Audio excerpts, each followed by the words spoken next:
Hey there, and welcome. So today we're going to dive into a feeling that I bet a lot of us know really, really well, but it's something we often get completely wrong.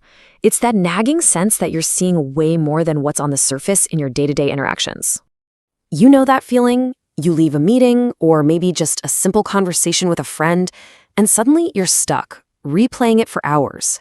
You find yourself analyzing every little pause, every tiny shift in their tone, and you're just drowning in this worry that you've somehow completely misread the whole situation. Yeah, if that sounds familiar, you've probably slapped a label on it yourself. Maybe you call it overthinking, or you just chalk it up to anxiety.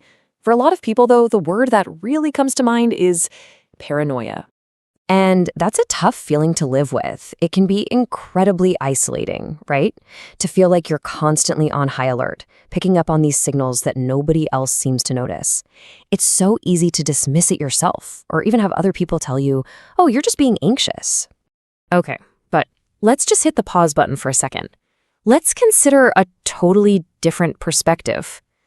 What if that constant, detailed analysis isn't a bug in your system? What if it's not a weakness at all, but it's actually a highly tuned and really valuable skill? And this brings us to a really powerful idea, the intuitive reframe. We're going to completely flip the script on this. We're going to look at this experience not as some anxiety-driven problem, but as a genuine and powerful asset. And here is the crucial distinction. See, on one side, you've got paranoia. That's fueled by anxiety. It jumps straight to the worst-case scenario, and it actively filters out any evidence that doesn't fit its scary story. But on the other side, you have interpersonal sensitivity. This isn't about fear, it's about data. It's an intuition, sure, but it's one that's based on gathering real social cues, and it acknowledges all of them, the good and the bad. So let's give this skill its proper name. High interpersonal sensitivity. It's the ability to accurately perceive and interpret all that subtle social data that just flies right over most people's heads.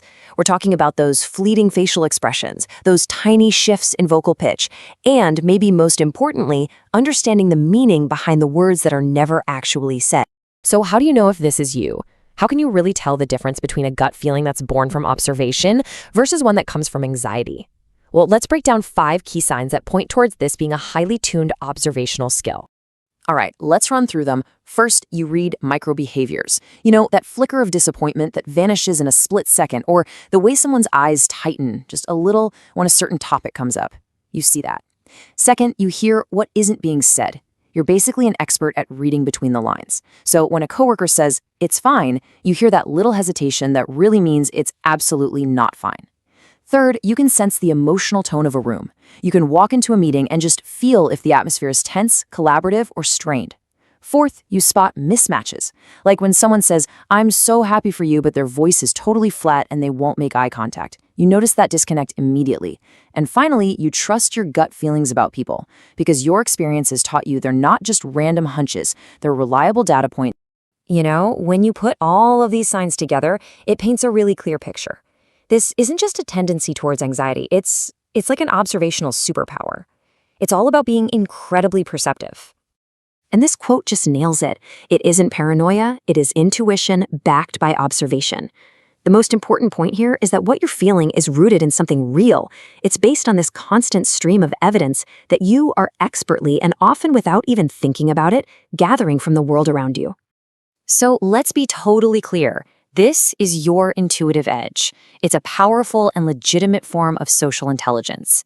It gives you a unique advantage in understanding people, navigating those complex social dynamics, and connecting with others on a much deeper level. So I'll leave you with this final thought. Now that you have a name for this ability, now that you can reframe it as a strength instead of a flaw, how are you going to embrace that? How will you use your intuitive edge?